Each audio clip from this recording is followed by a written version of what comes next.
I just want to take a moment and explain some of the answers to the sort on the 5 domains of writing. You can see the answers here, but I just wanted to explain, make sure you understand them, because honestly, when I was in school, we didn't write using these domains, but my students learned them as early as kindergarten.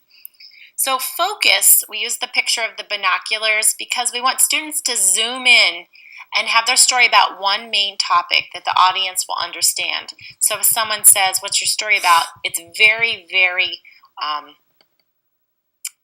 what's the word I want to think of? It's, you know right away what it's about because it's so specific.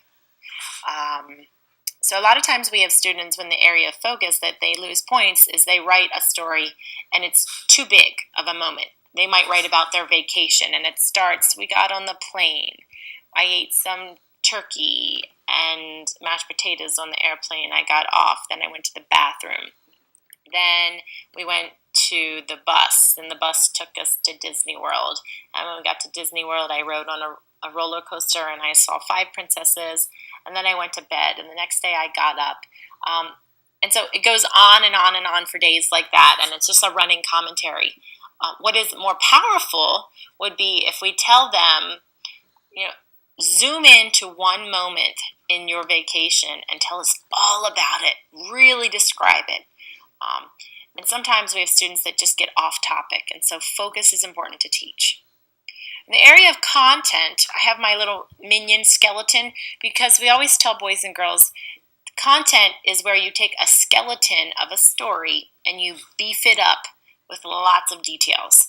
And so it's where you take the bare bones of the story, the character, the setting, the problem, and the solution, and we add lots of details in the events or the information.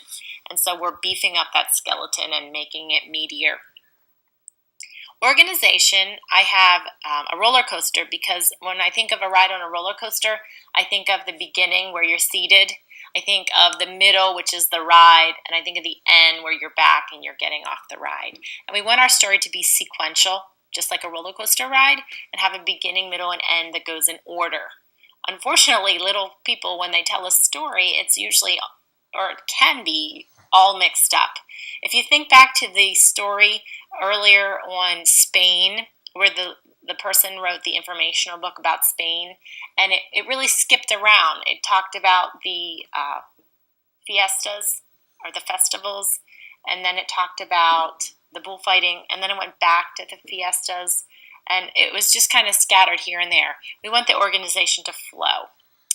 Also, we teach boys and girls to use those tell a story words, first, next, then, last, to help a story move along in that sequential order.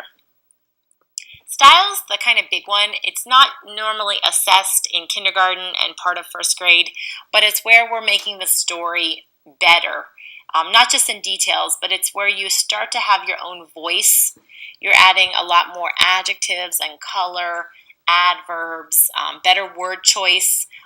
A lot of times we tell them to show, not tell, which means instead of a big wordy explanation about something, choose words that are very specific.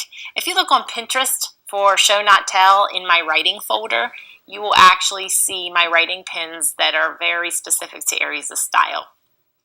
The last area was conventions, and this is the one where I said you don't ignore, but you don't want to focus in on because developmentally kiddos have to be about second graders to do this fluently. But this is looking at the spelling, the punctuation, the grammar, and the capitalization of our writing. And we call that CAPS, and that's a little acronym we teach boys and girls. So they're going through those, and C for capitalization, A for appearance, P for punctuation, and S for spelling, making sure that we have our CAPS checked.